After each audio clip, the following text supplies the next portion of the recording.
I sat in my bedroom, watching the blue light of the tablet. 300,000 people were watching my live stream right now, but my daughter-in-law had no idea. As she prepared the syringe in her hand, she didn't know she was standing in perfect view of the camera. She thought she was about to kill me, but she was actually preparing her own downfall. You might wonder how a 73-year-old grandmother ended up in this situation. Well, it all started 6 months ago when my son David moved back home with his new wife Chloe. I should have seen the warning signs from the beginning, but grief has a way of clouding your judgment. My husband Frank had passed away just a year earlier after 45 wonderful years together. The house felt too empty, too quiet without him. When David suggested they move in to help take care of me, it seemed like the perfect solution. I'd have company, and they'd save money while Chloe finished medical school.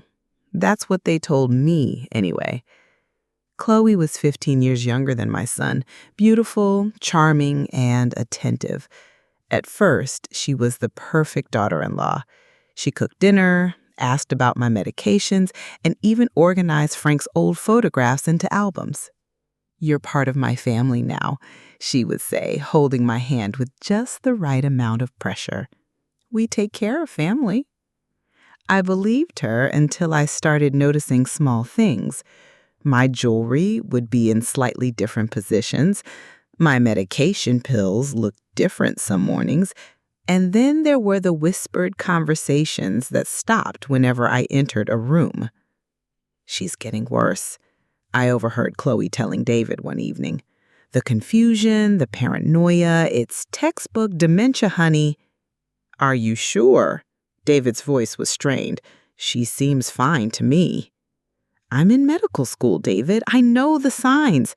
She accused me of moving her jewelry yesterday. Next, she'll be seeing intruders or thinking someone's poisoning her food." What Chloe didn't know was that I wasn't suffering from dementia, and she definitely didn't know about my past.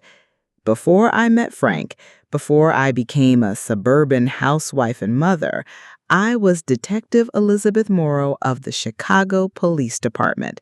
For 22 years, I worked homicide cases, specializing in crimes of deception. I had seen this pattern before, just never in my own home. That night, I made my first move. While they slept, I carefully searched Chloe's belongings. In her medical bag, tucked inside a textbook on geriatric care, I found a small notebook. Inside were dosage calculations, timelines, and notes about natural heart failure in elderly patients. There was also a list of my medications with annotations about possible interactions. I took photographs of every page with my old digital camera, then returned everything exactly as I found it. The next morning, I smiled at Chloe as she handed me my pills. "You're so good to me, dear," I said, and pretended to swallow them. As I sat on my bed later that day, staring at the photos I'd taken, a plan began to form in my mind. If Chloe wanted to play games, she had chosen the wrong opponent. In my career, I had caught killers who were masters of deception. Compared to them, my daughter-in-law was an amateur. What I didn't realize then was just how dangerous this game would become, or that my own son might be involved in the plot to kill me. As I hid the camera in my bedroom that night, I still believed David was just being manipulated. I had no idea that the truth was far worse than I imagined. And as I drifted off to sleep, I couldn't know that in just 6 months, I would be sitting in this very bed watching Chloe prepare to murder me while the world watched live. Sometimes the most dangerous predators are the ones hiding in plain sight, pretending to be family. The morning after I discovered Chloe's notebook, I made my first phone call. My hands trembled slightly as I dialed a number I hadn't used in over 15 years. "Rick Martinez," answered a gruff voice. "Rick, it's Elizabeth Morrow." The pause on the other end lasted just a moment too long. "Lizzie? Well, I'll be damned. Thought you'd forgotten all about your old partner." I smiled despite everything. Rick and I had worked homicide together for 12 years. He was the only person who could get away with calling me Lizzie. "I need your help," I said, keeping my voice low, "but I can't talk about it on the phone. Can we meet?" "Still dramatic as ever, huh?" He chuckled. "Sure, name the place." We agreed to meet at a small diner 20 miles from my home. I told David and Chloe I was going to my monthly book club. Chloe offered to drive me, her face a perfect mask of concern. "You've been so forgetful lately," she said. "I worry about you driving alone." "I've been going to Maggie's house for 20 years, dear. I could find it blindfolded." Her smile never reached her eyes. "Well, call if you need anything."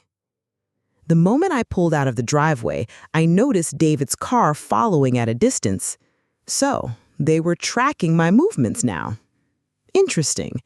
I drove directly to Maggie's house, parked in her driveway, and went inside. Maggie was a retired nurse and one of my oldest friends. She was also the only person besides Rick who knew what was happening. "Your son is watching the house," she confirmed, peeking through her curtains. "What's going on, Elizabeth?" I gave her the condensed version.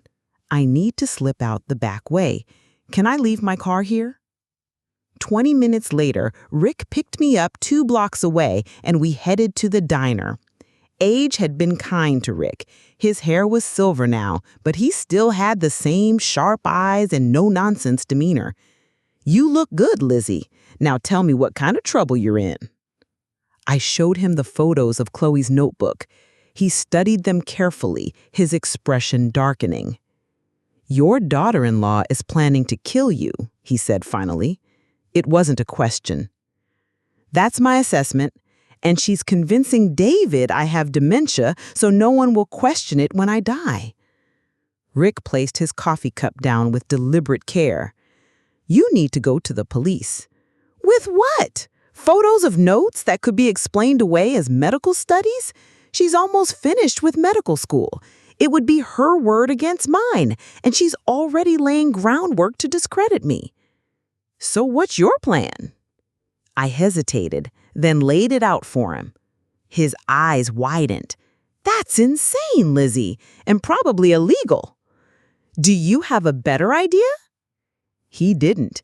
By the time I returned to Maggie's to pick up my car, we had the beginnings of a strategy. It would take time, patience, and resources, but catching killers always did. When I arrived home, Chloe was waiting, her face a picture of concern. "We were so worried," she said, hugging me. "You didn't answer your phone." "Oh, I must have left it in my purse," I said, knowing full well she had called while my phone was sitting on Maggie's kitchen counter. Book club was wonderful. We discussed, and then there were none.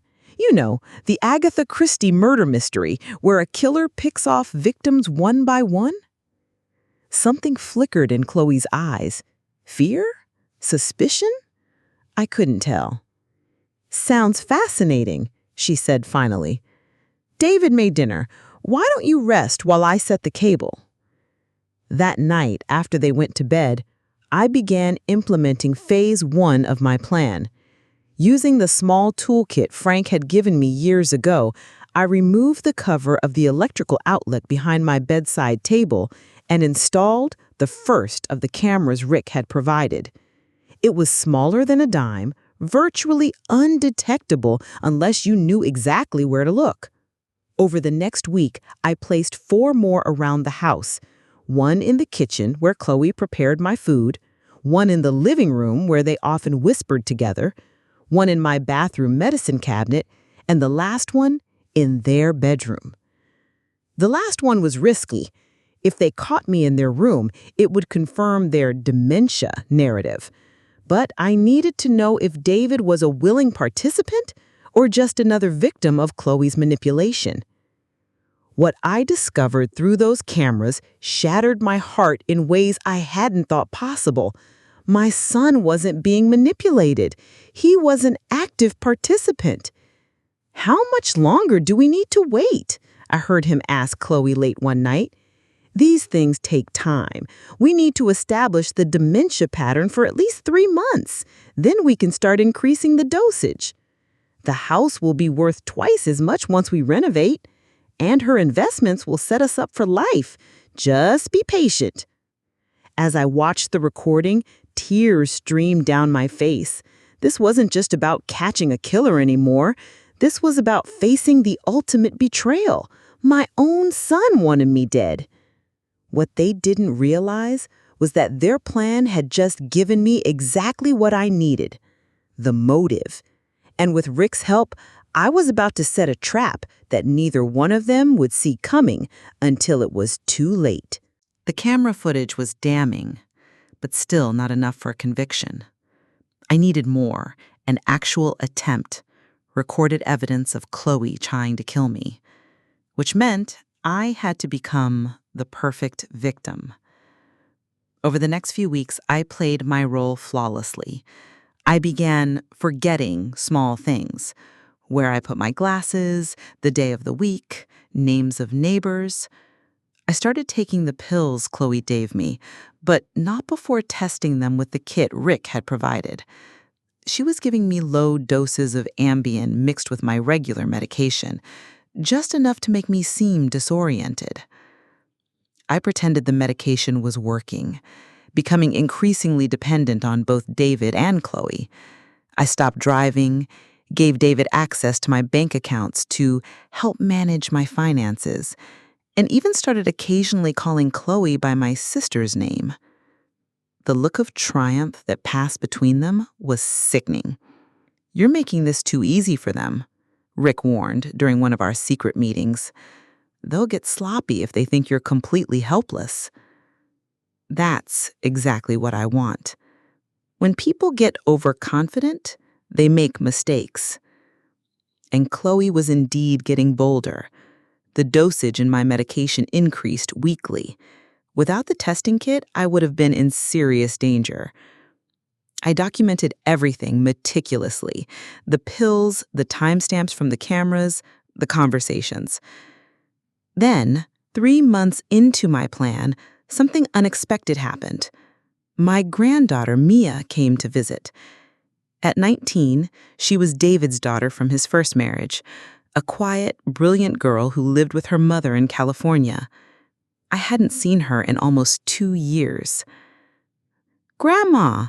she exclaimed, hugging me tightly in the entryway. Over her shoulder, I could see David and Chloe exchanging nervous glances. "Mia," David said quickly, "Grandma's not been well. She gets confused easily." Mia looked at me, her eyes searching. "What's wrong, Grandma?" Before I could answer, Chloe stepped in. "Early onset dementia, sweetie. Some days are better than others." The concern in Mia's eyes was genuine, not calculated like Chloe's practiced expression. That night, when everyone was asleep, I took a risk. I slipped into the guest room where Mia was staying. "Mia," I whispered, gently shaking her awake, "I need to talk to you." She sat up immediately, fully alert. "What's going on, Grandma? You don't seem like someone with dementia to me." "Smart girl." I placed a finger to my lips and handed her a note. "Your room might be bugged. Meet me tomorrow at the coffee shop on Maple Street at 10 a.m. Tell your father you're meeting old high school friends." Her eyes widened, but she nodded. The next day, sitting in the back corner of the coffee shop, I told her everything, showing her the photos of Chloe's notebook and stills from the camera footage. "Dad wouldn't," she began, then stopped. "Actually, I can believe it. He changed after meeting her. Started talking about how you were sitting on this big house all alone, how your money was just collecting interest when it could be put to better use. I need your help. I'm setting a trap. but I need someone they don't suspect. Mia's face hardened with determination. What do you need me to do? That afternoon, Mia returned with a package, a new high-end laptop, supposedly a gift for her programming classes. Hidden inside was the key to my plan. I call it the switch, Mia explained that night after creating a secure connection that couldn't be monitored. It's a piece of code embedded in the streaming software. On the surface, it looks like a simple live stream, broadcasting peaceful landscapes. But with one text message, it activates a hidden camera feed instead. She installed the software on a tablet, setting it up on my bookshelf, where it appeared to be nothing more than a digital photo frame displaying serene nature scenes. In reality, it was connected to a tiny camera aimed directly at my bed. When you send the trigger text, anyone watching the stream will suddenly see your bedroom in real time instead of the landscape. And with David's social media connections from his marketing job, we can ensure thousands of people are watching. They'll deny everything, claim I set it up to frame them because of my dementia. Mia smiled grimly. That's why I added the archive feature. It automatically records and uploads to a secure server. Even if they destroy the tablet, the evidence will exist in multiple locations. As Mia prepared to leave the next day, she hugged me tightly. Be careful, Grandma.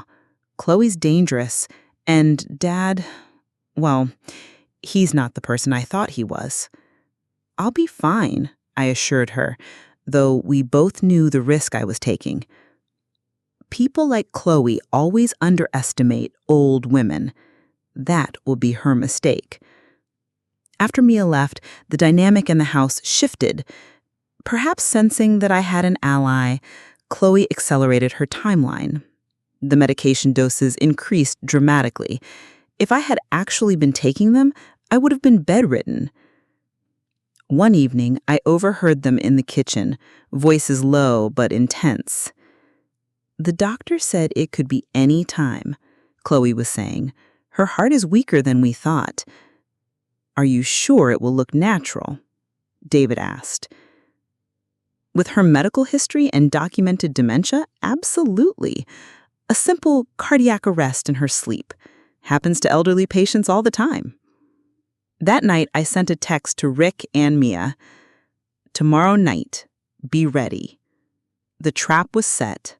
All I had to do now was survive the next 24 hours. The day of reckoning arrived with deceptive calm. Sunlight streamed through my bedroom windows as I lay in bed, pretending to be groggy from the previous night's medication. In reality, I hadn't slept more than an hour or two, adrenaline keeping me alert despite my exhaustion. Chloe entered with my morning pills and breakfast, dry toast and tea, the meal of an invalid. Her smile was particularly warm today.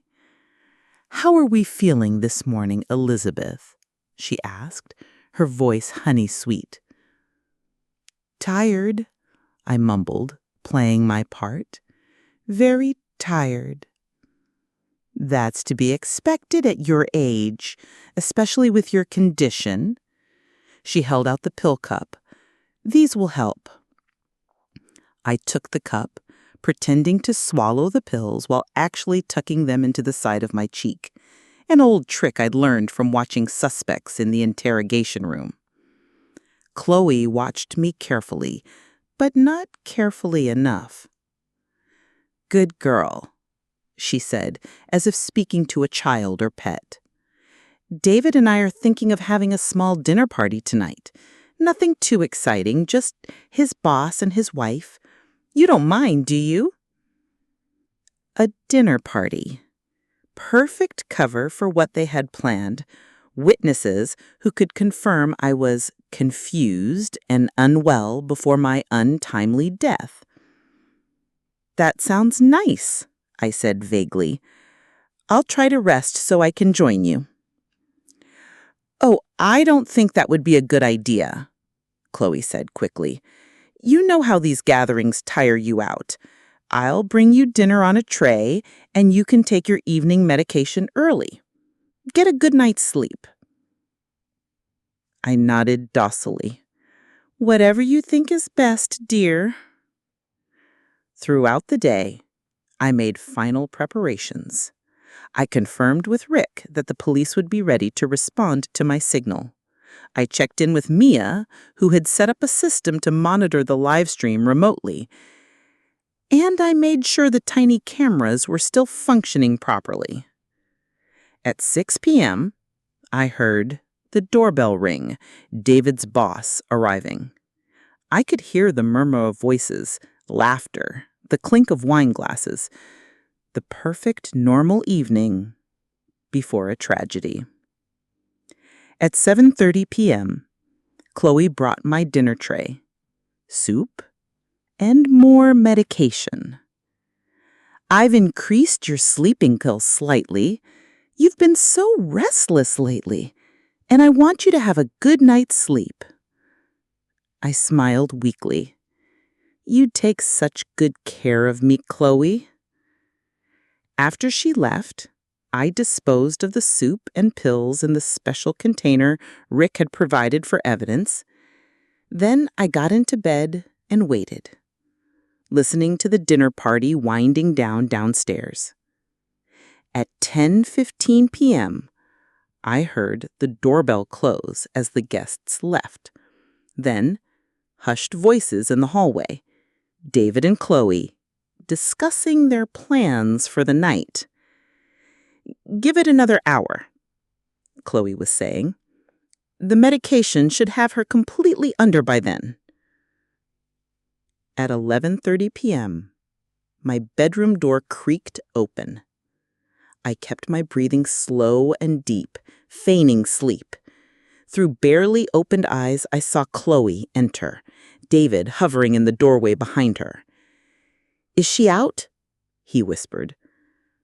Chloe approached the bed, studying me. She pinched my arm hard. A test. I didn't flinch. "Completely under," she confirmed. "The sedatives worked perfectly." David nodded, his face pale in the dim light. "I'll be downstairs. Text me when it's done." As he closed the door, Chloe moved to her medical bag, which she had placed on my dresser earlier. I could hear her preparing something, the soft snap of latex gloves, the clink of glass. This was it, the moment we'd been planning.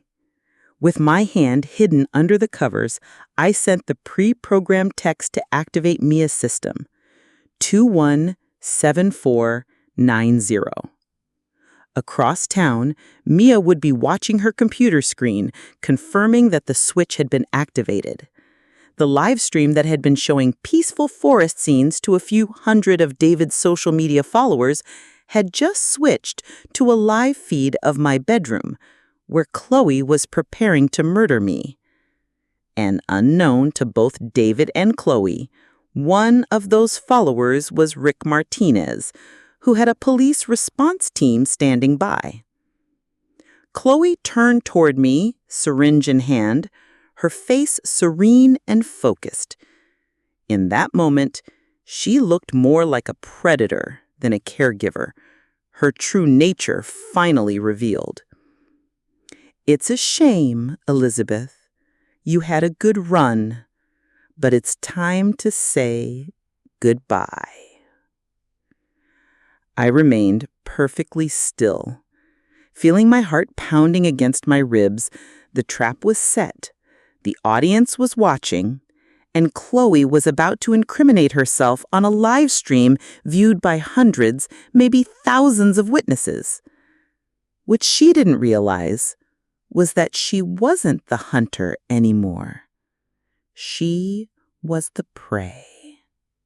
Chloe moved toward me with predatory grace, the syringe held like a delicate instrument in her gloved hand. The room was dim, lit only by the small bedside lamp, but I could see her face clearly, a mask of cold determination.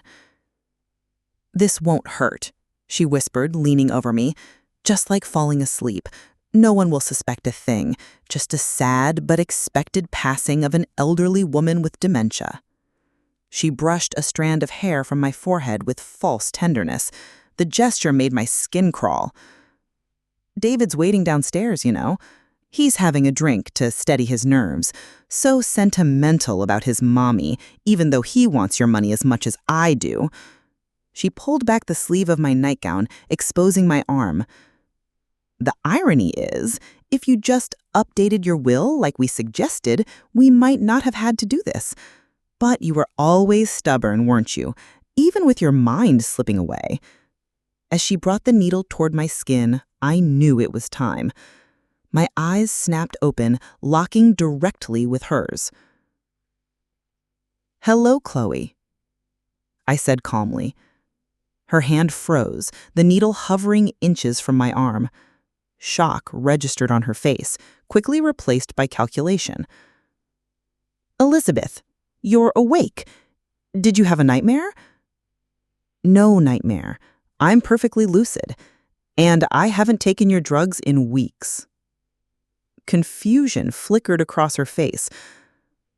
"What are you talking about?" "You're confused, Elizabeth. Let me help you back to sleep." "I don't think so." I gestured toward the bookshelf. "You might want to smile for the camera. You're live on the internet right now." Her eyes darted to the tablet, which appeared to be showing only a peaceful forest scene. Her lips curled into a smirk. "There's no camera, Elizabeth. This is exactly what I've been telling David. These paranoid delusions, thinking people are watching you. The camera is hidden," I explained as if talking to a child. "And right now, several hundred people are watching you prepare to murder me." For the first time, uncertainty crept into her expression. She glanced around the room nervously. "You're lying," she said, but her voice lacked conviction. "Am I? Let's test that theory." I raised my voice slightly. "David, could you come up here, please?" We heard footsteps on the stairs. Then my son appeared in the doorway, his face tense. "What's going on?" "Mom, you're supposed to be asleep." "Your wife was just about to inject me with something.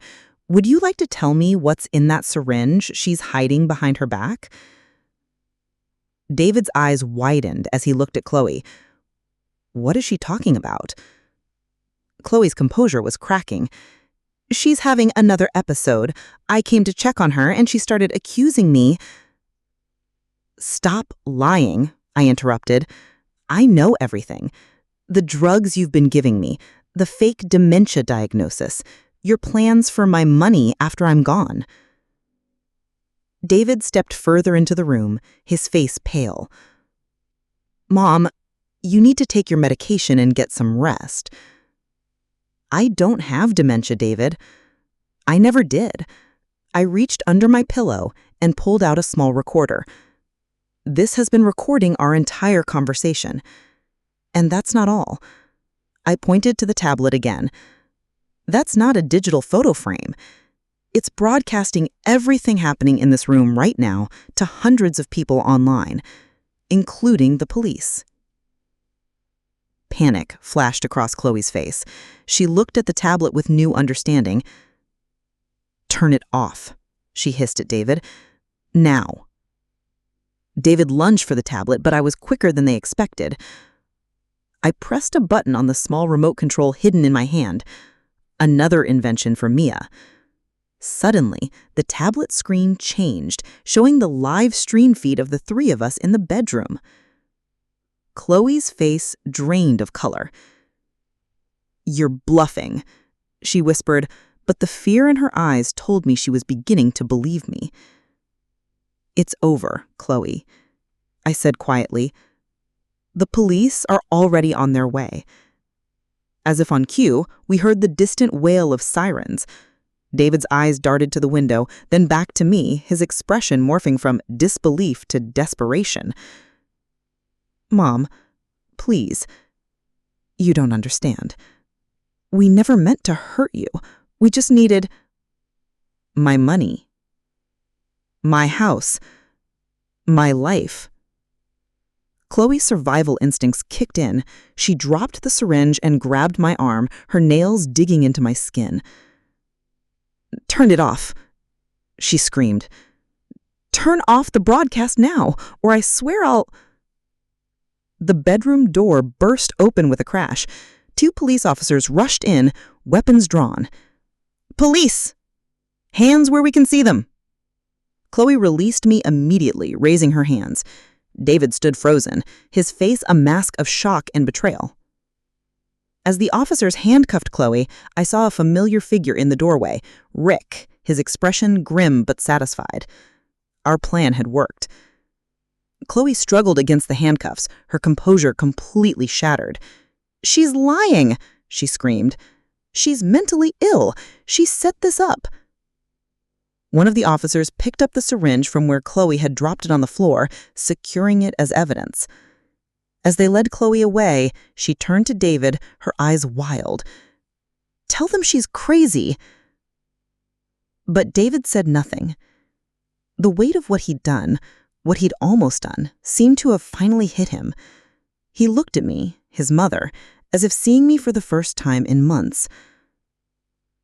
"I'm sorry," he whispered, but the words rang hollow in the chaos of the moment.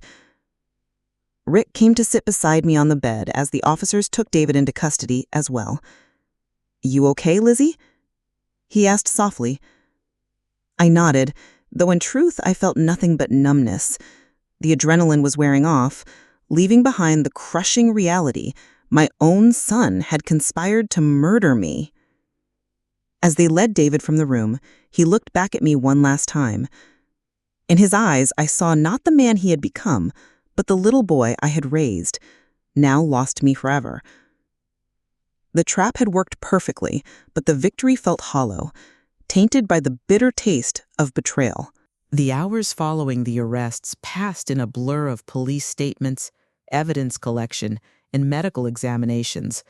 The syringe Chloe had intended for me contained a lethal mixture of potassium chloride and insulin, untraceable in a post-mortem if administered correctly, causing what would appear to be a natural heart attack.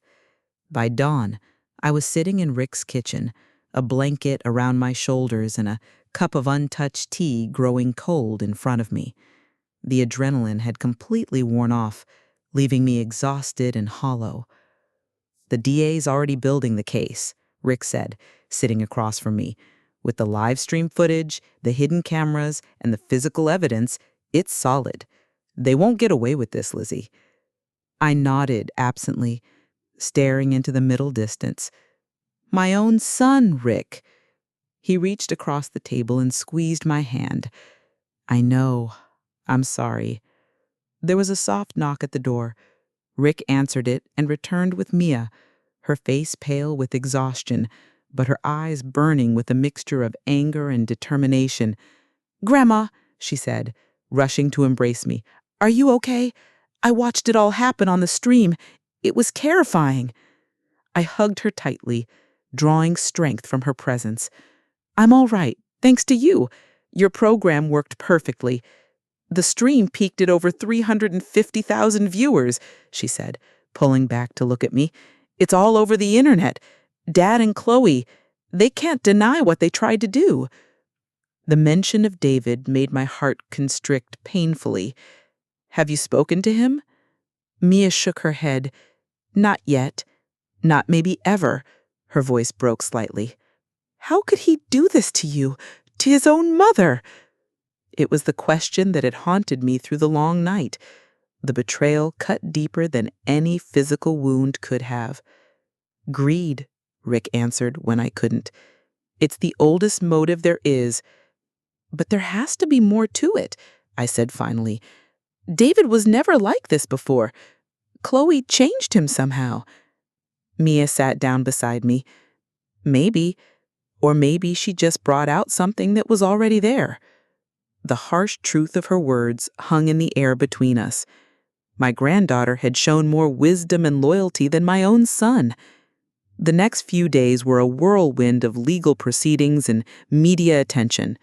The story of the grandmother who live-streamed her own near murder went viral, bringing interview requests from national news networks and talk shows. I declined them all, seeking privacy as I tried to make sense of what had happened. The preliminary hearing was a spectacle. Chloe maintained her innocence, claiming I had set her up due to paranoid delusions. Her defense painted me as a jealous mother-in-law who couldn't accept her son's new wife, who had fabricated the entire scenario. But the evidence was overwhelming. The most damning piece was the toxicology report from my saved pills, which confirmed they contained steadily increasing doses of sedatives and other medications not prescribed to me. David's defense took a different approach. His lawyer claimed he had been manipulated by Chloe, that I believed he truly had dementia and was only trying to help manage my care. He pleaded guilty to lesser charges of fraud and elder abuse, hoping for leniency. I watched him in the courtroom, this stranger who wore my son's face, and wondered when exactly I had lost him. Was it when he met Chloe? Or had the seeds been planted long before, some failure in my parenting that I had never recognized? After the hearing, as I was leaving the courthouse, surrounded by Rick and a court-appointed security detail, a reporter thrust a microphone toward me. "Mrs. Morrow, how does it feel to know your own son wanted you dead?" Before I could respond, Mia stepped between us. "My grandmother has no comment. Please respect her privacy during this difficult time." Her protective gesture brought tears to my eyes. At least I hadn't lost everything. I still had Mia. That evening, as we sat in Rick's living room discussing what would happen next, Mia brought up something unexpected. "Grandma, people want to hear your story. Not just the tabloids, serious journalists, documentary filmmakers. They want to understand how you caught them, how you outsmarted them." I shook my head. "I can't talk about it, Mia. It's too painful." "I understand that," she said gently. "But your story could help other elderly people who might be being abused or manipulated by family members. You could raise awareness, maybe even save lives." Rick nodded in agreement. "She's right, Lizzie. What you did was remarkable. You didn't just save yourself. You exposed a type of crime that often goes undetected."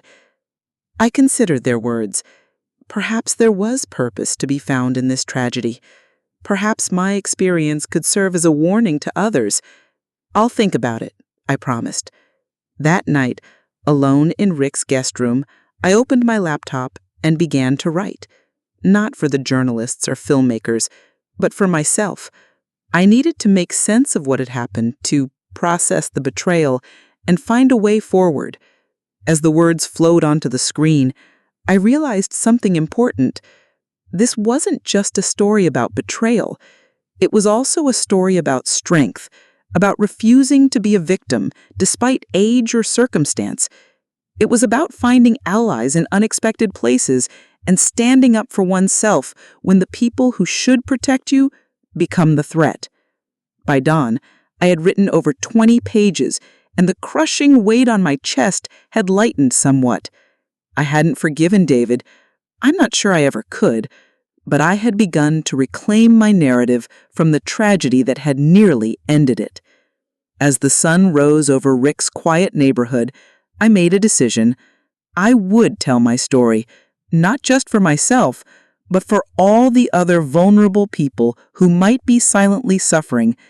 If my experience could help even one person recognize the warning signs or find the courage to seek help, then perhaps some meaning could be salvaged from this heartbreak. What I didn't know then was that my story would reach far more people than I ever imagined, and that my next chapter of my life would be even more extraordinary than the last.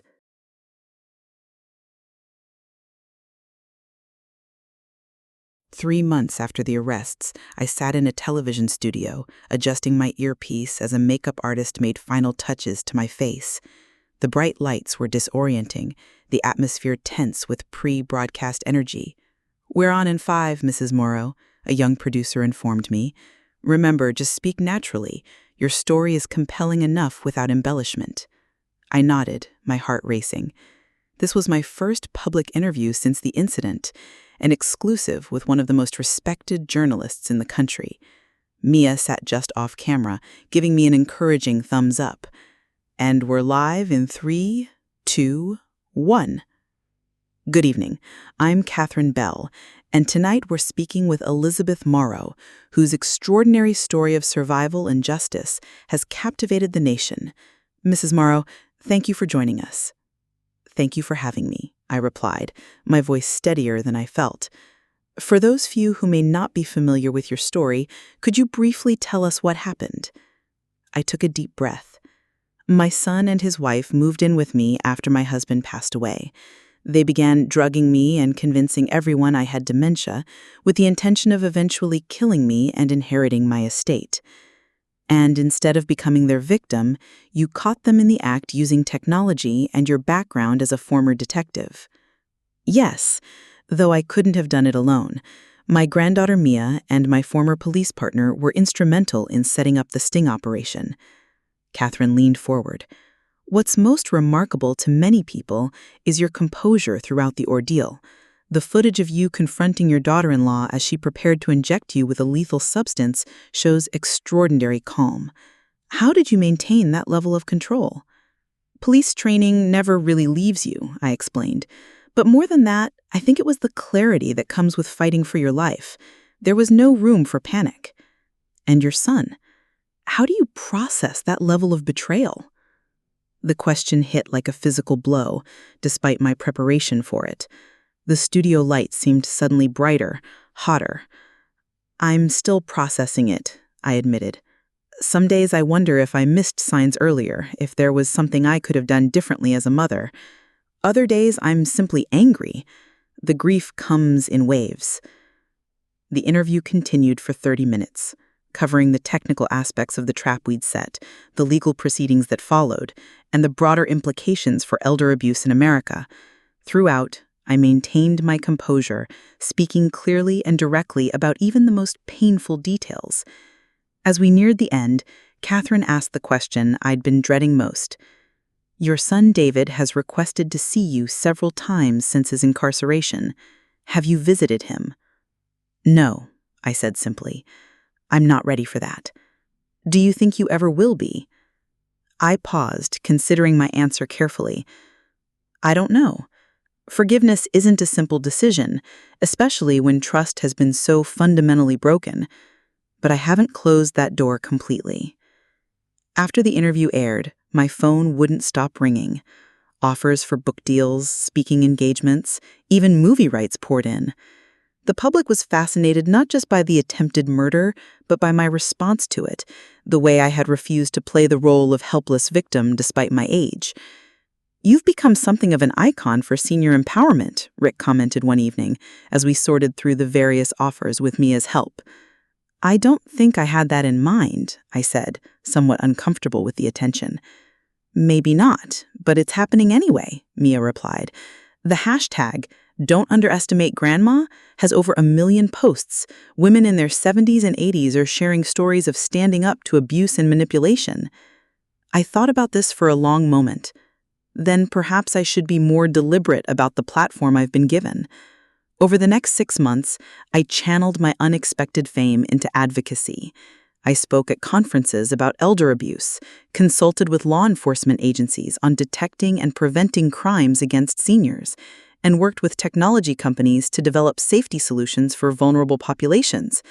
The work was healing in ways I hadn't anticipated. Each person I helped felt like reclaiming a piece of what David and Chloe had tried to take from me: my dignity, my agency, my future. The legal proceedings continued their slow march toward justice. Chloe's trial was scheduled for the following spring.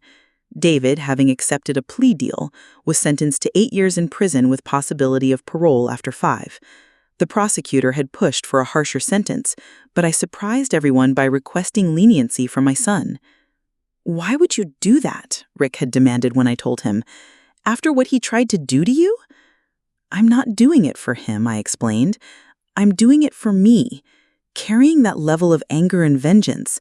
It's exhausting, Rick. I want to move forward.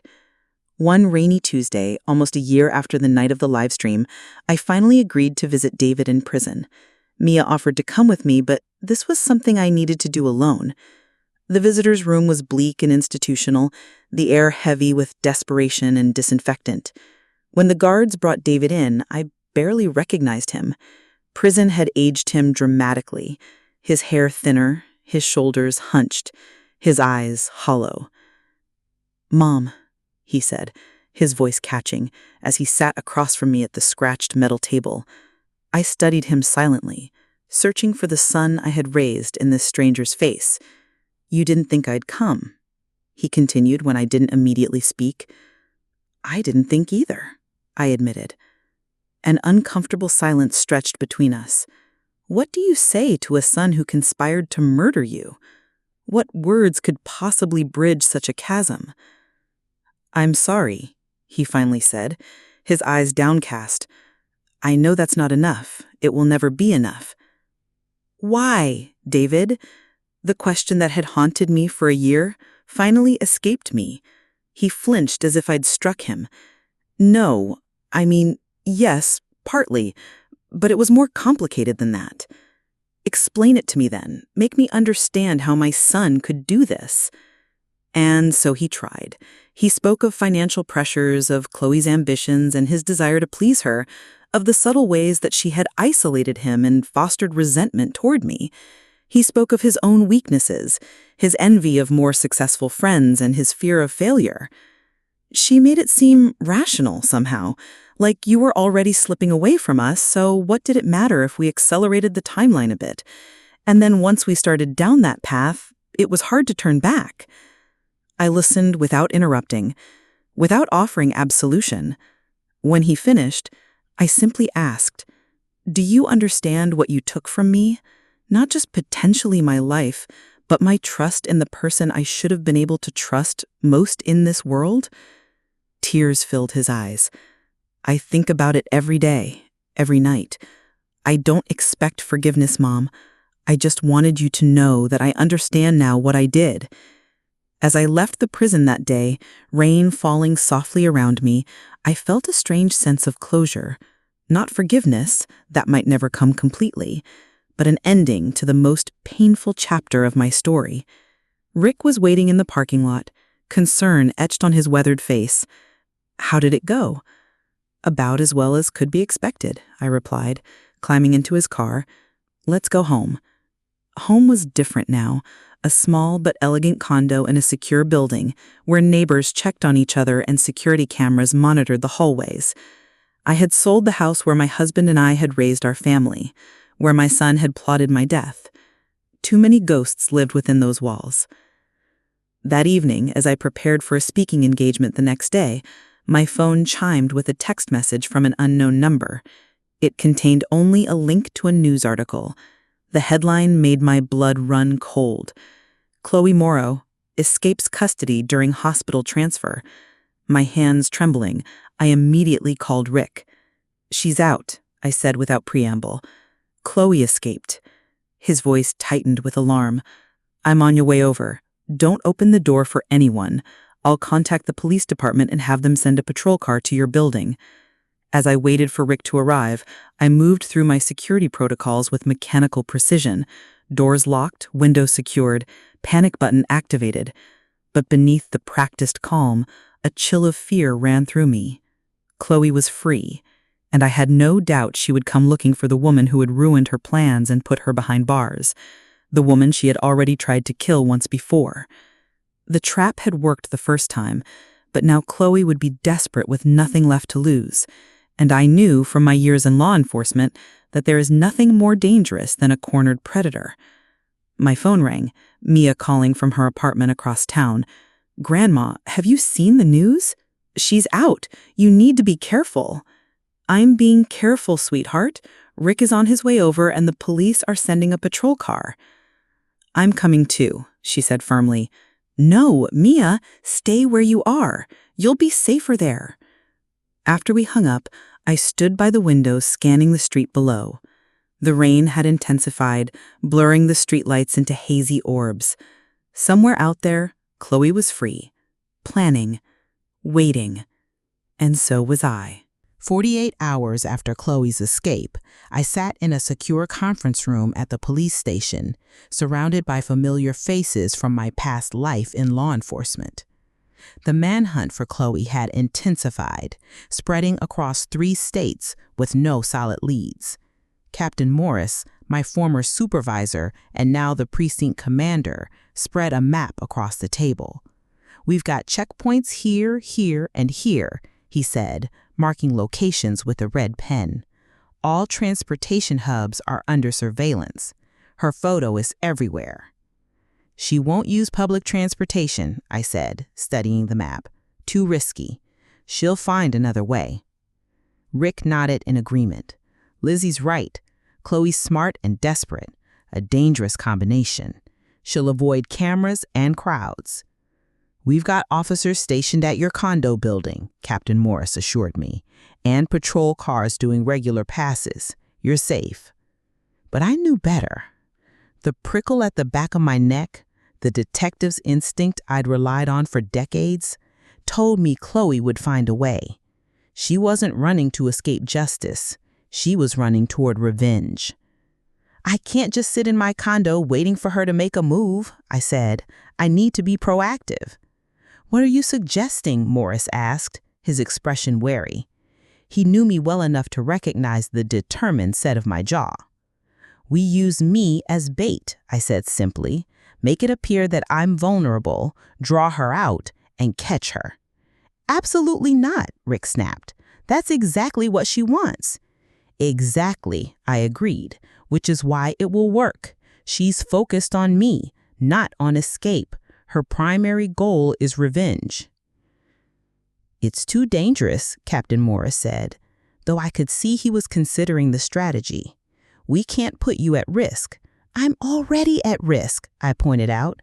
"This way, at least I have some control over when and where she makes her move." The argument continued for hours, with tactical experts and behavioral analysts weighing in. Eventually, a compromise was reached.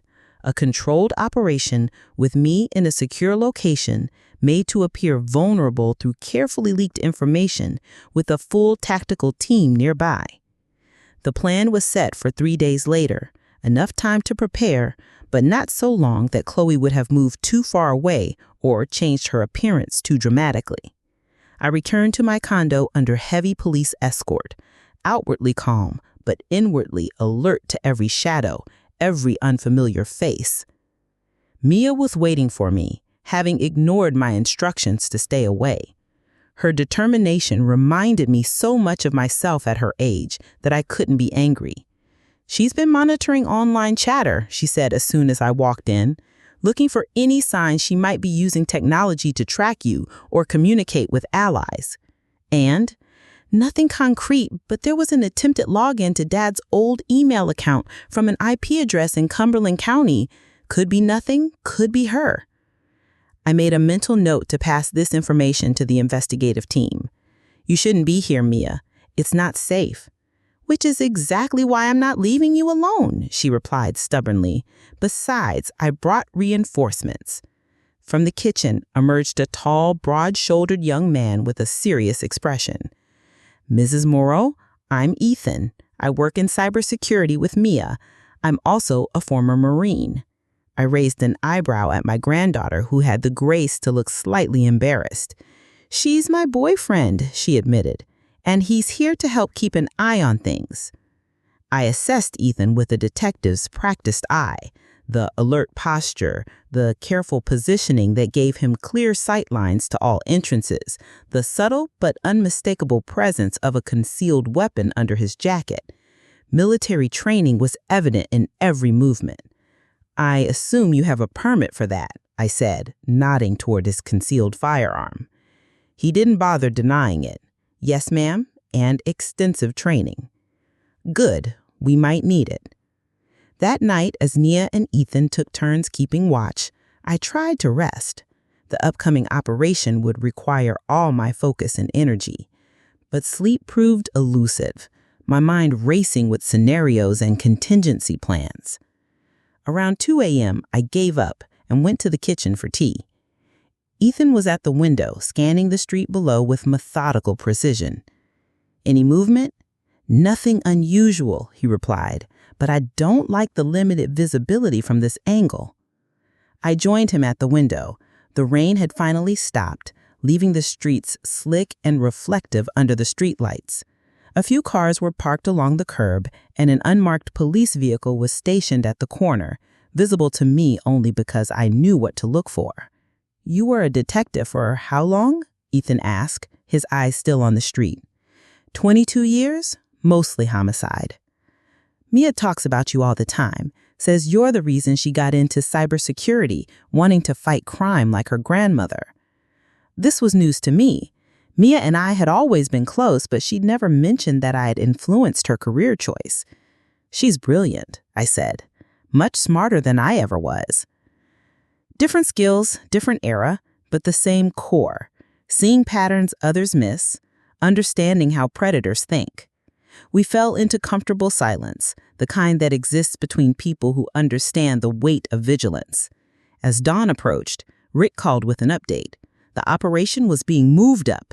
Intelligence suggests Chloe had been spotted just 30 miles away. "Be ready in 2 hours," he instructed.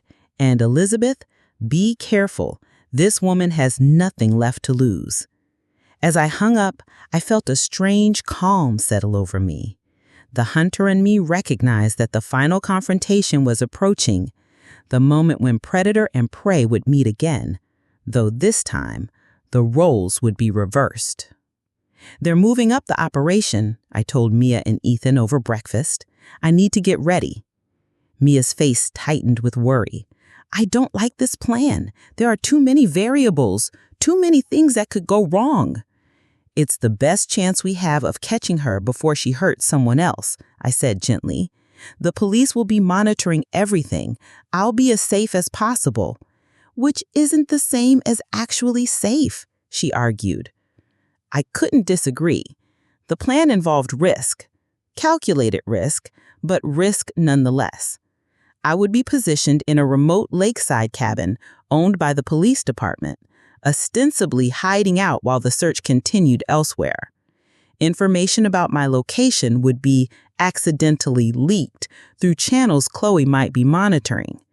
The cabin would be wired with cameras and surrounded by concealed officers, but I would appear to be alone and vulnerable.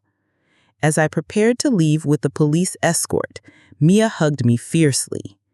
"Promise me you'll be careful," she whispered. "I promise," I replied, holding her tightly. "This will all be over soon." But as I stepped into the police car, I couldn't shake the feeling that something was wrong, that some crucial detail had been overlooked. The detective's instinct that had saved my life countless times was sending warning signals that I couldn't quite interpret. The lakeside cabin came into view as we drove down a winding gravel road. Nestled among pine trees with a clear view of the water, it looked peaceful, idyllic, the perfect place to hide or to be found. "All units are in position," the officer driving me reported. "Surveillance is active on all approaches." I nodded as I scanned the surroundings as we approached. The trap was set. Now we just needed the target to take the bait. What I didn't know then was that Chloe had already anticipated our plan.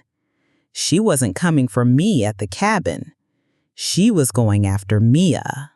The cabin was equipped with every surveillance technology available to law enforcement: motion sensors, thermal imaging, audio enhancement systems that could detect a footstep on pine needles from 50 yards away. 24 officers were positioned strategically around the perimeter, with tactical teams ready to move at the first sign of trouble. I played my part with practiced ease, moving around the cabin as if settling in for an extended stay.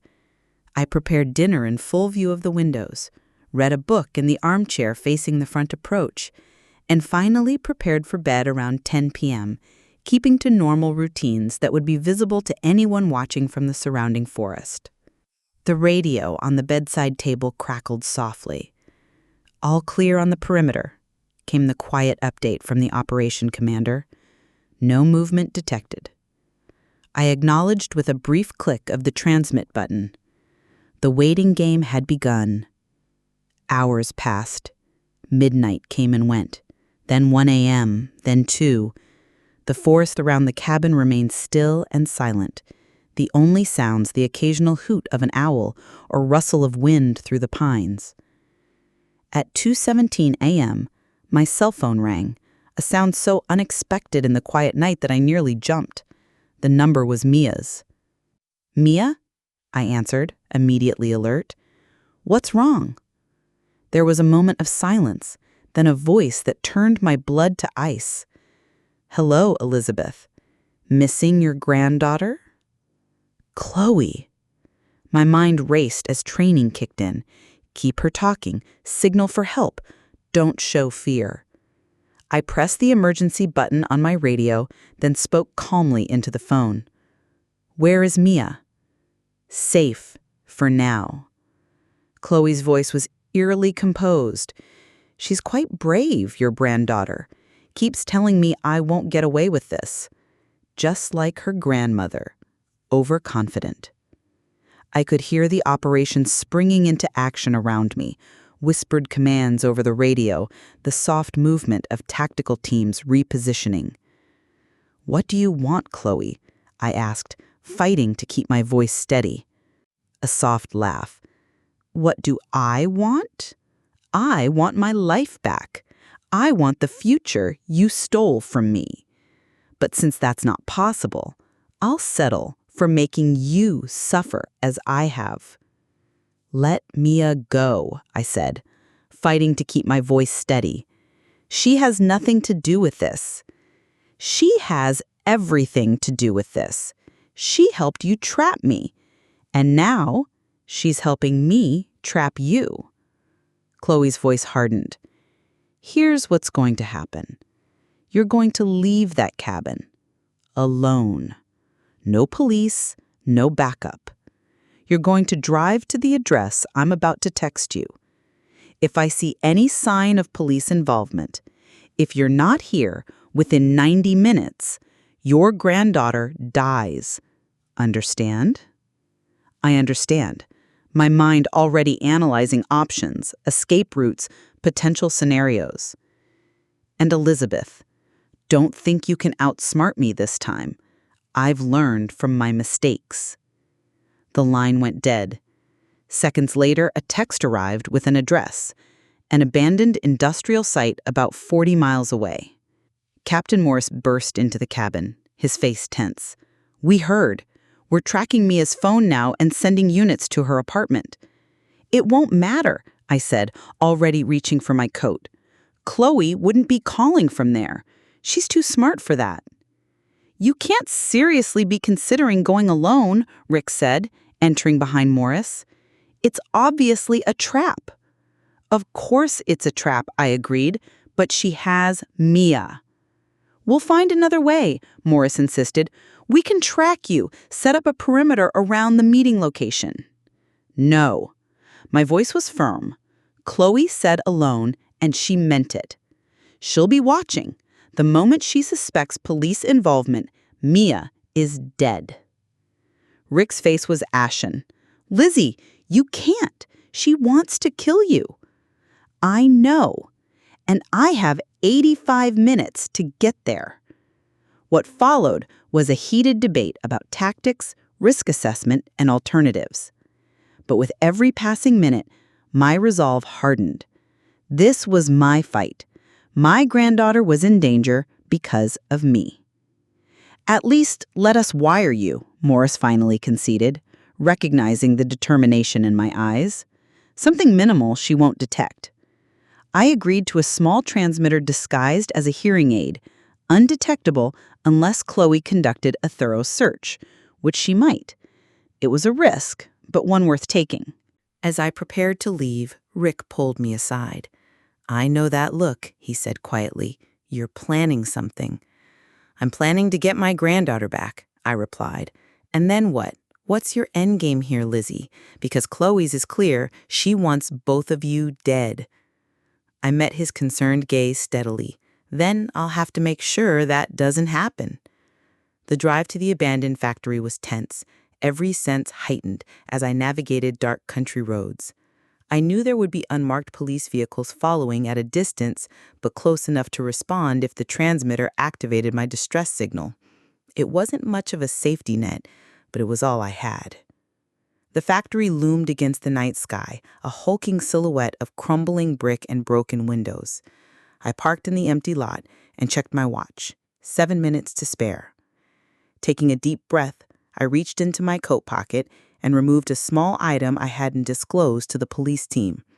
A compact .38 revolver that had been my backup weapon during my detective days. Some habits die hard, and sometimes they save your life. The factory's main entrance was partially blocked by fallen debris, but there was enough space to squeeze through. The air inside was damp and heavy with the smell of rust and decay. My flashlight beam cut through the darkness, revealing collapsed machinery and graffiti-covered walls.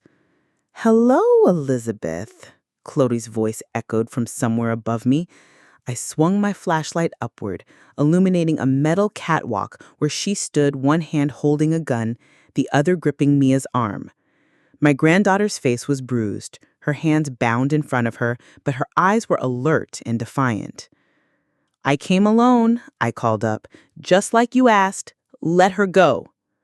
"Drop your flashlight and any weapons you're carrying," Chloe instructed. "Then we'll talk." I placed the flashlight on the ground, angled so it still provided some illumination, and made a show of raising my empty hands. The revolver remained hidden in my coat pocket, accessible with a quick movement if needed. "Now walk to the center of the room," Chloe directed, "slowly." I complied, moving carefully over the debris-strewn floor.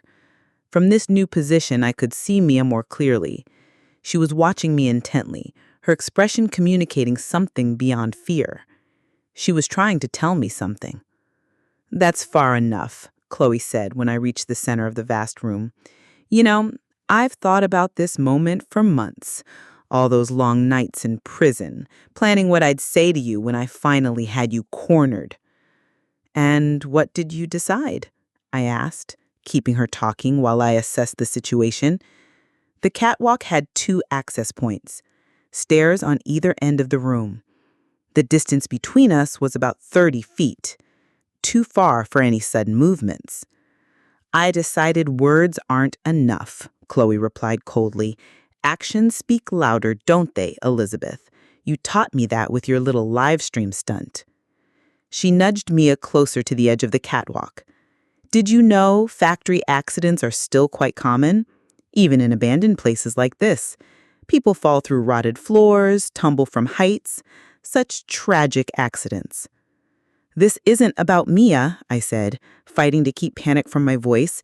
"It's about you and me. Let her go and we can settle this." Chloe's laugh was bitter. "Always the noble grandmother. But you're right about one thing. This is between us, which is why your granddaughter is going to watch you die before she joins you." She raised her gun, aiming it squarely at my chest. "Grandma, the floor!" Mia suddenly shouted. In that split second of distraction, several things happened at once. I doped to the side as Chloe fired, the bullet striking where I had been standing. Mia slammed her bound hands into Chloe's stomach, throwing her off balance, and part of the catwalk, weakened by decades of rust and decay, caved way beneath them. The sound of tearing metal filled the factory. As the section of catwalk collapsed, Mia and Chloe tumbled through the air amid a shower of debris. I scrambled toward them, heart pounding in my chest.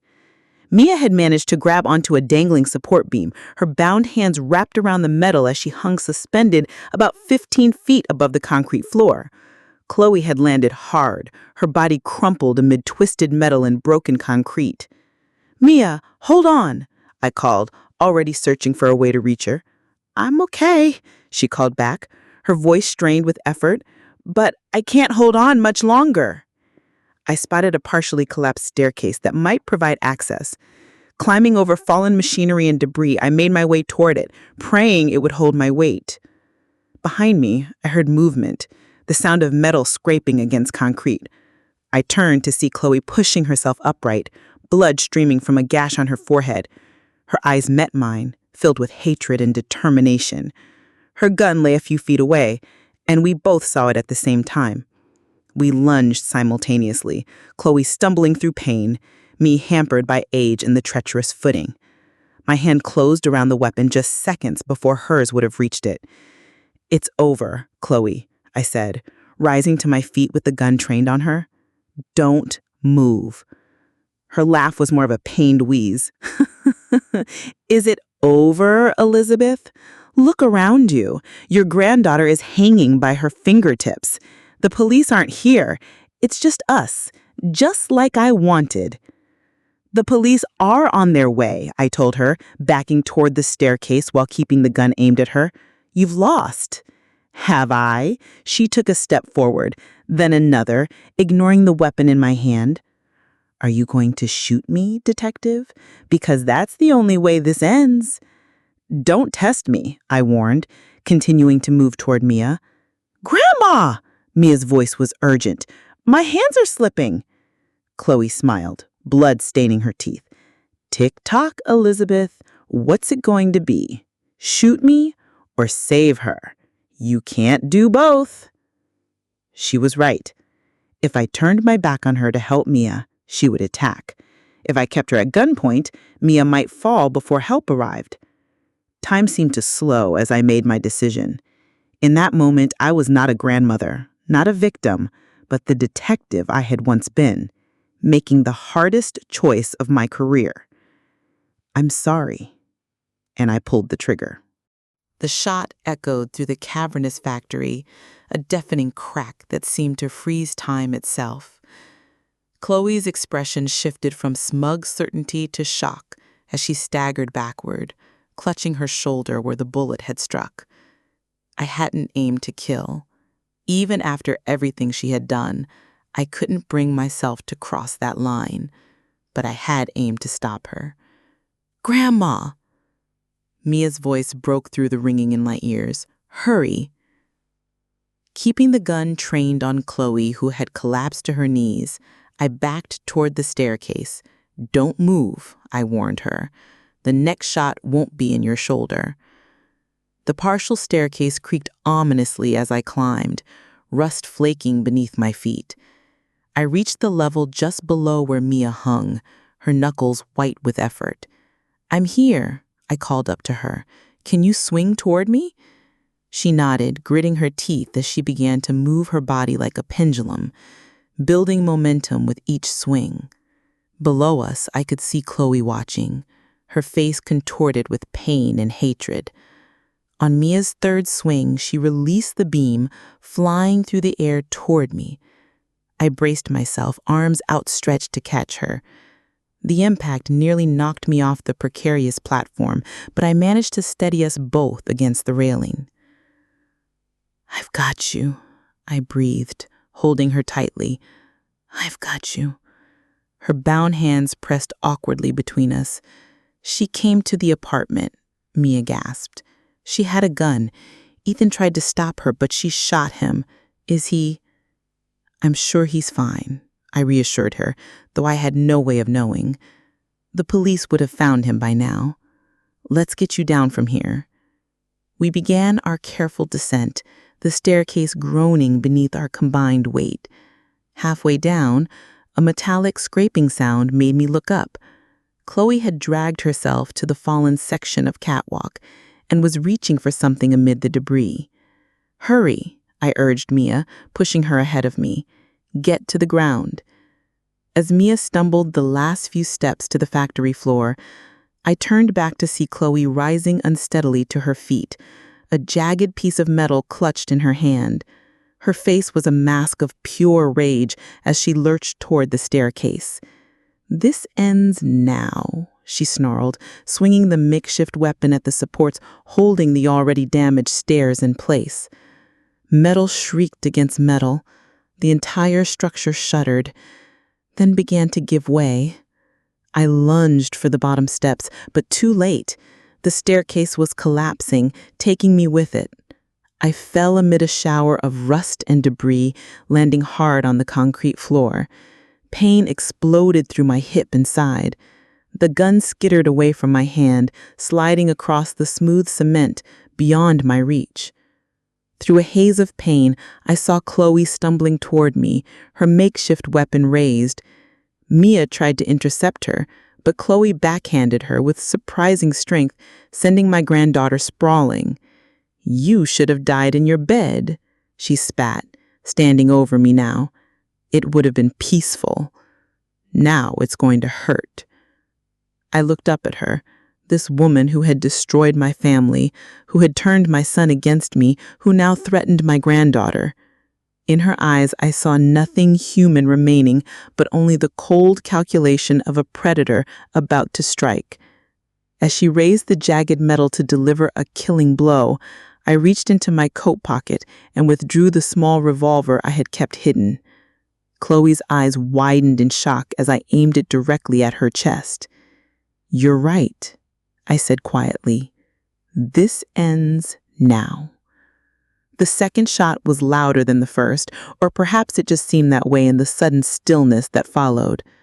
Chloe looked down at the spreading crimson stain on her chest with an expression of disbelief. The metal weapon fell from her hand with a clatter. She opened her mouth as if to speak, but no words came. Then she crumpled to the ground. Silence descended on the factory, broken only by the distant wail of approaching sirens. Mia crawled to my side, her face pale with shock. "Is she?" she whispered. I instructed her, unable to move through the pain radiating from my hip.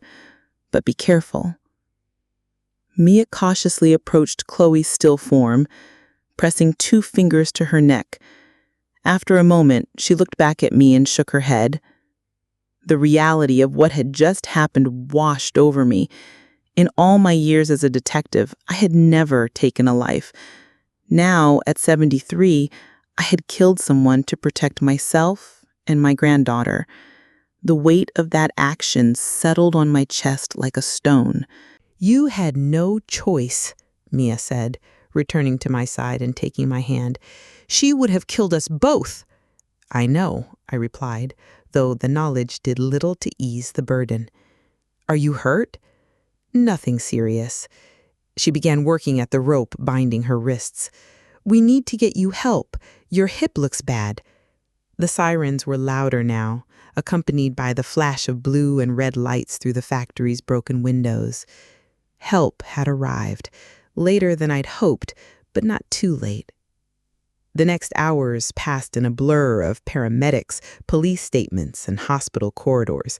My hip was broken, requiring surgery and months of rehabilitation. Mia had suffered cuts, bruises, and a mild concussion. Ethan, I learned with enormous relief, had survived Chloe's attack. The bullet had grazed his temple, knocking him unconscious, but not causing serious damage. 3 days later, I lay in my hospital bed, watching the local news coverage of what they were calling the factory showdown. The story had captured national attention.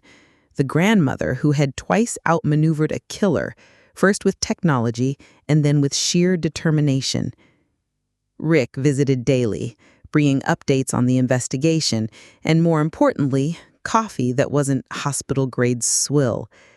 "The DA's office has ruled it a clear case of self-defense," he reported. "No charges will be filed." I nodded, though legal consequences had been the least of my concerns. "Any word from David?" Rick's expression softened. "He's been informed of what happened. He asked to see you when you're ready." I turned to look out the window, watching clouds drift across the sky. "I'm not ready. Not yet." "Take your time," he said gently. "There's no rush." But there was something I was ready for. When Mia visited that afternoon, I asked her to bring my laptop. "What are you working on?" she asked, setting it up on the adjustable hospital table. "Something I should have started a long time ago," I replied, opening a blank document. For the next several weeks, as my body slowly healed in the hospital and then in a rehabilitation facility, I wrote. I wrote about betrayal and resilience, about the technology that had saved my life and the instincts that had never left me. I wrote about aging in a society that often dismisses the elderly as helpless or irrelevant. And I wrote about Chloe, not as a monster, but as a human being whose choices had led to tragedy. The book, titled The Last Case, was published 6 months later. It became an unexpected bestseller, particularly among older readers who found in my story a message of empowerment and agency. "You've started a movement," Mia told me one evening as we sat on the porch of my new home, a modest cottage near her apartment where I could maintain my independence while having family nearby. "You've started a movement. Do you see the letters people are sending? You're giving people hope." I looked at the stack of mail on the table beside me. Hundreds of letters from readers around the country, many from elderly people who had experienced manipulation or abuse from those they trusted. "I never intended to become an advocate," I admitted. "I was just trying to survive." "Sometimes the most powerful advocacy comes from simply telling your truth," Mia replied. "You're showing people that age doesn't have to mean vulnerability." A year after the confrontation at the factory, I stood behind a podium at a conference on elder abuse, looking out at a sea of faces: law enforcement professionals, social workers, medical personnel, and ordinary citizens concerned about protecting aging family members. "The most dangerous predators," I told them, "are those hiding in plain sight. They count on our silence, our shame, our reluctance to acknowledge that those closest to us might wish us harm. They count on society's tendency to dismiss the elderly as confused or paranoid when we try to speak up." I paused, looking down at my notes before continuing. "But they also underestimate us. They see gray hair and wrinkled skin and assume diminished capacity. They forget that with age comes experience, wisdom, and a lifetime of skills. They forget that many of us have survived challenges they cannot imagine, that we carry within us resources they cannot see." The audience was silent, attentive, as I shared the warning signs I had missed and the strategies that had ultimately saved my life. When I finished, the applause was thunderous, but it was the quiet conversations afterward that meant the most. People sharing their own stories, seeking advice, finding solidarity. Rick found me as the crowd was dispersing. "Not bad for a rookie public speaker," he teased, though his eyes were proud. "Hardly a rookie," I replied. "I testified in court for 20 years, remember?" His expression grew serious. "David's outside. He wanted to hear you speak, but didn't want to upset you by showing up without warning." I took a deep breath, steadying myself against a sudden rush of emotions. "I think it's time we talked." Rick squeezed my arm gently. "I'll be nearby if you need me." My son was standing in the sunshine outside the conference center, looking older than his years in his prison-issued clothes. He was halfway through his sentence, allowed this day release only because of the extraordinary circumstances. "Mom," he said simply when he saw me. I studied his face, the face that I had loved since the moment he was born, the face that had later looked at me with such cold calculation. Was there redemption possible for us? I didn't know, but I was willing to find out. "David," I acknowledged. "You heard the speech?" He nodded. "Every word. You were amazing." His voice caught. "I'm so sorry, Mom, for everything. It wasn't enough. It could never be enough. But it was a beginning." "I know," I said. "Let's walk." We moved slowly along the tree-lined path outside the conference center, the guard maintaining a respectful distance behind us. David told me about his life in prison, the therapy he'd undertaken, the soul-searching, and the gradual and painful recognition of how completely Chloe had twisted his values and priorities. "He don't expect forgiveness," he said, as we paused beside a small fountain. "I don't deserve it, but I want you to know that I understand now what I did, what I almost did, and I will spend the rest of my life trying to be worthy of being your son again." I looked at this broken man, this stranger who shared my blood. The anger was still there, the hurt still raw, but alongside it was something else, a small, fragile hope that something new might emerge from the ashes of what we'd lost. "Forgiveness isn't something you earn," I told him. "It's something that happens over time, or doesn't. I can't promise you that, but I can promise to try." It was all I could offer, and we both knew it was more than he deserved. 2 years after the publication of The Last Case, I stood in a quiet cemetery, placing flowers on Frank's grave. So much had changed since his death. The life we had built together shattered and reformed into something I never could have imagined. "You wouldn't believe it, Frank," I said softly, arranging the roses against his headstone. "Your quiet wife became something of a crusader in her old age." The detective work I had left behind decades ago had found me again, though in a different form. I now consulted with police departments on cases involving elder abuse and exploitation. I spoke at conferences and training sessions, teaching law enforcement to recognize the signs that I had missed until it was almost too late. And I had founded the New Beginning Foundation, which provided resources and support for elderly victims of abuse, helping them rebuild their lives and reclaim their independence. Mia worked alongside me when her cybersecurity job allowed, developing technology solutions to help vulnerable seniors protect themselves. She and Ethan were engaged now, planning a spring wedding. Life continued, resilient despite everything. As I stood to leave the cemetery that afternoon, I noticed an elderly woman watching me from a nearby bench. Something in her posture, a tension, a wariness, caught my attention. I approached her slowly, careful not to startle her. "Are you all right?" I asked gently. She hesitated, then shook her head. "My son, he takes my checks, says he's managing my money, but I never see the statements. When I ask, he gets angry." I sat beside her, recognizing in her story the early stages of the pattern I knew too well. "Would you like to tell me more about it? I might be able to help." Relief flooded her face at being believed, at not being dismissed as confused or paranoid. As she began to speak, I felt the familiar focus settling over me, the detective's instinct awakening once more. Some cases choose you. This one had found me in a cemetery on a quiet afternoon, but it was no less important than any I had worked in my official career. Perhaps more so, because now I understood all too well what was at stake. The sun was setting as I drove home later that day, my trunk filled with the elderly woman's financial documents, which we had retrieved from her home while her son was at work.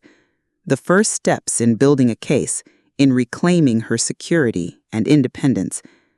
My phone rang through the car's speaker system, Mia checking in. "How was your day, Grandma?"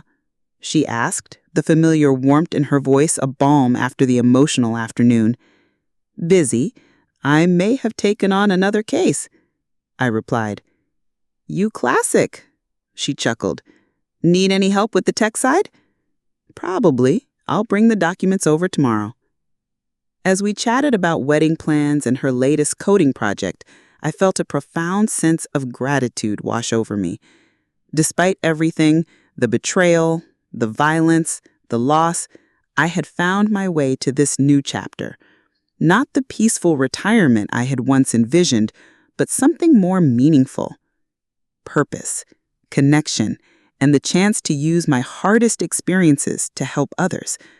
Life had taught me its cruelest lessons late in the game, but in doing so, it had also revealed a truth that many never discover, that we are stronger than we know, more resilient than others believe, and never too old to rewrite our stories. The road ahead stretched before me as I drove home toward the future I was still creating one day at a time, not as a victim, not merely as a survivor, but as a woman who had discovered in her 70s that the most important case of her life was just beginning.